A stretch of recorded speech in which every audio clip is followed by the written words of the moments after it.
What's going on, fam? It's your boy ET3 with Easy Buckets and One. Today's topic is Carmelo Anthony, guys. We gonna talk about it. I mean, here's the deal. Your boy gave me an interview on First Take. I checked it out, and I kind of, it was some good stuff. I like hearing his side of the story. He hadn't really came out and said much, since he left, I guess, Houston early this year in November, and really just he was supposed to be in Houston, played some games. Last game he played 28 points, and next thing you know, you don't hear nothing else about him, and it didn't work out. And he mentioned in an interview, everybody's talking for him, but he wasn't talking for himself. And he said he just didn't like the narratives that were going around. It was too many narratives that he wasn't the guy anymore, and nobody could tell stories of him not being a good locker room guy, or not being a great teammate and not coming to work every day. He I'm better than what people are portraying me to be. In which, Carmelo Anthony, he had some opportunities in there that, really kind of, I don't know if join forces is the word, I know he mentioned in the interview that LeBron James and Dwayne Wade, it came to him at some point. And he said, we at some point we're going to play together. They all came into the league in 2004. I was in that big draft, Dwayne Wade, LeBron James, and Carmelo Anthony. And Carmelo said, it was just a thought. It was never something that could possibly come to fruition at that time. And it was just a thought. And at the time could be something real. He was about to sign a contract with Denver. His first, big contract, 5-year, $80 million with the Nuggets. Because, he's like, well, I ain't gonna leave this money on the table, for an idea, and so it never really materialized. And then, of course, after that deal, he signed a 3-year more. After 5 years, he signed another 3-year deal with him, $65 million.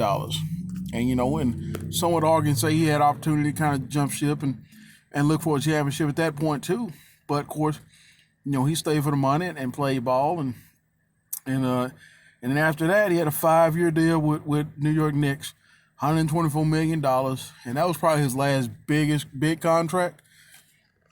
And that's the one that kind of sealed the deal for him. He stayed a long time in New York, was a fixture there for a while. And, Carmelo Anthony, man, he's a scorer. He's that way at Syracuse. Probably the last time he played really team ball was at Syracuse. I mean, he had to at that point, it's college.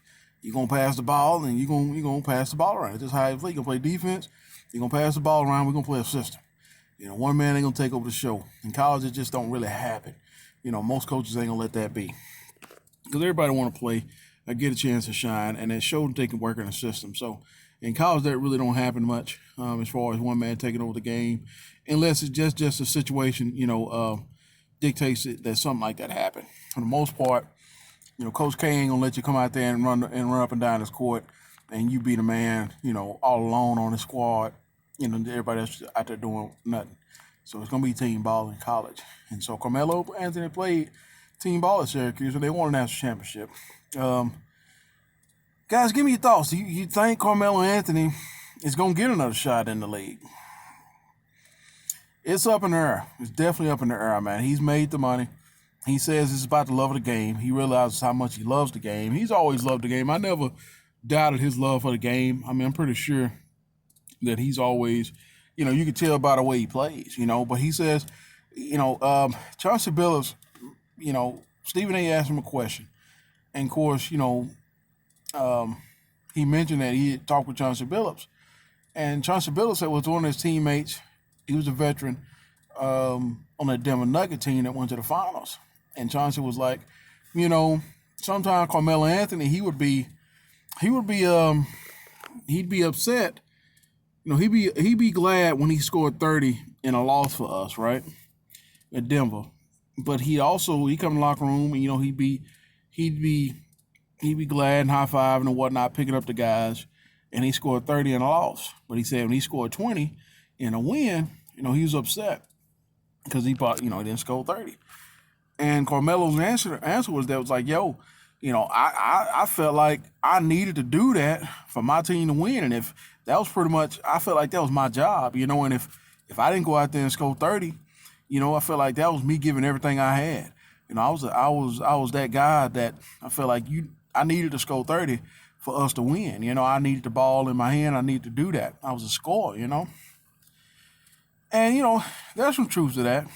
Those Denver teams were really nice, but they needed somebody that will definitely do it. But at the same time, people started to think he was all about his numbers, and as opposed to winning. And then that narrative kind of further lent itself to, as he never had he always went for the money in his career, and he did. And it may have just been circumstances where the money was available, but the other opportunities weren't. Like he mentioned, when Dwayne Wade and LeBron James was talking about them and possibly playing together at some point, that it was just a thought. It wasn't really something that could come to be. And so he didn't think too much about it. He's like, yeah, that'd be cool. You know what I'm saying? Yeah, that would be nice. But he never didn't think, hey, this is really something we can get done. It wasn't really nothing that was talked about like that. So, man, I got to give it to him there. Timing is everything, man. Timing is everything. And it may have been that if it was a real thing that could have happened, he may have jumped ship. He may have had a chance to prove whether he was all about the money or about championships. And so, I hope he gets a chance to play. I really do. I don't know if he has the foot speed to stay in front of some of these quicker guys now in the league, some of these younger guys. I mean, he's an older gentleman now, and he's still a baller. He still can definitely score. I mean, his technique will lend to him being a great scorer still. He's bigger than most guards in the league, or right there at him, but of course, skill level really plays a role in kind of how you can score. You saw that with Jordan when he went to the Washington Wizards. I mean, he couldn't dunk. He wasn't as explosive as he was in Chicago, but man, he could back you down, give you a pump fake, get you up in the air, get you anticipating him not trying to take a shot, and he could draw the foul and get one, at almost 40. You know what I'm saying? That was Jordan. But his game had lent him to that skill set as he grew older. He always had that jump shot, that fadeaway. And he could always get to the rack and get the foul. He's an and one guy. So I think Carmelo Anthony could do that also. And I think he'd be a great bench guy too.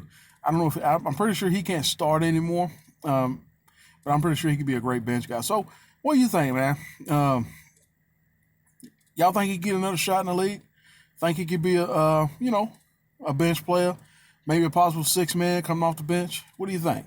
Can he average 15, give me 8 to 9 boards, about 3 to 4 assists in a game? I mean, I'm pretty sure he can still probably average 20. But hey, you know what I'm saying? He possibly could get a shot. And I'm hoping he do, man. So what you guys think? Leave your comments below. It's your boy ET3 with Easy Buckets in 1. And we out. Y'all be safe.